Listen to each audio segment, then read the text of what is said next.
Tibet నుంచి వచ్చారు. ఒక యూత్ టిబెటన్ యూత్ కాంగ్రెస్ అని చెప్పేసి ఒక ఆర్గనైజేషను వీళ్ళకి సపోర్ట్గా అక్కడ డిప్యూటీ స్పీకర్ గారు ఉన్నారు, అలాగే దలైలామ గారు ఉన్నారు. వాళ్ళ ఆధ్వర్యంలో ఈ యొక్క టీమ్ బయలుదేరింది. వీళ్ళు మొత్తం ఒక 12 మంది టీం. వీళ్ళు హిమాచల్ ప్రదేశ్ నుంచి బయలుదేరారు. ఈ రోజుకి ఇది 31 రోజు వాళ్ళది. మొత్తం కన్యాకుమారికి వెళ్తున్నారు. ఈ యొక్క ముఖ్య ఉద్దేశం వీళ్ళు ఇట్లా చేయడం ఏంటంటే, ఎంత గొప్పతనం చూడండి వాళ్ళది. ముఖ్యంగా 60 సంవత్సరాలు అవుతుంది మనం వాళ్ళకి సహకరించామంట. 1973లో వాళ్ళకి సహకరించాం కాబట్టి 60 సంవత్సరాలు అయిపోయింది కాబట్టి మనకి థ్యాంక్స్ చెప్తాము, భారతదేశానికి యువత చాటింపు చేద్దాము, మాకు చేసే సేవలు మేము మర్చిపోలేము జీవితంలో అనేసి వాళ్ళు 60 సంవత్సరాల తర్వాత ఇక్కడికి వచ్చి మనకు గుర్తు చేస్తున్నారు, మీరు మాకు సహకరించారని చెప్పని. సో అది ఎంత పెద్ద గొప్ప మనసు వాళ్ళకి తెలుసుకోండి.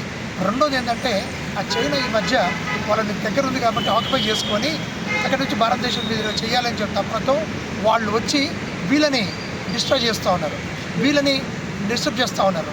కాబట్టి వాళ్ళు మాకు అది వద్దు, మాకు చైనా వాళ్ళు రావద్దు మా దగ్గరికి, మనల్ని ముట్టుకోవద్దు, వాళ్ళు మాకు ఇలాంటివన్నీ సహించలేము మేము అని చెప్పనేసి వాళ్ళు ఈ చైతన్య యాత్ర చేసి భారతదేశం అది వరకు మాకు ఎట్లా చేశారో ఆ విధంగా మళ్ళీ మనం ఆదుకోండి, వాళ్ళని కష్టాల్లో మనం తీసుకుపోకండి అని చెప్పి తపనతో వాళ్ళ యొక్క సదునంతో వాళ్ళు ఇలాంటి బైక్ యాత్రను వాళ్ళు తీసుకొచ్చి అందులో 2 అమ్మాయిలు కూడా ఉన్నారు.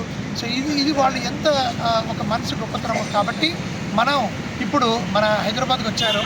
సో మన హైదరాబాద్ పట్టణంలో వాళ్ళు ఉన్నారు కాబట్టి వాళ్ళని చిరు సత్కారం చేసుకొని వాళ్ళని ఒక అకామిడేషన్ ఇచ్చుకొని వాళ్ళని తీసుకొని మరి ఇక్కడి నుంచి వాళ్ళు మళ్ళీ బెంగళూరుకి వెళ్తున్నారు.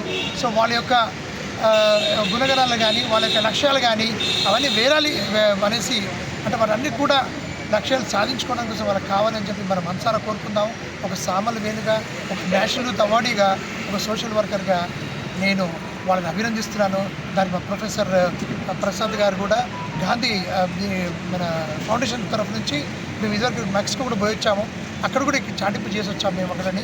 అక్కడ కూడా వీళ్ళందరూ అక్కడ ఉండే మన సమిట్, వరల్డ్ పీస్ సమిట్లో.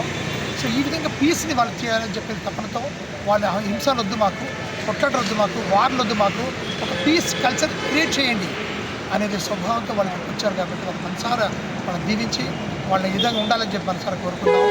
మన హైదరాబాద్ ప్రజలందరూ కూడా వాళ్ళకి అండగా ఉంటారని చెప్పి నేను మనసారా కోరుకుంటాను. థ్యాంక్ యూ, ధన్యవాదాలు.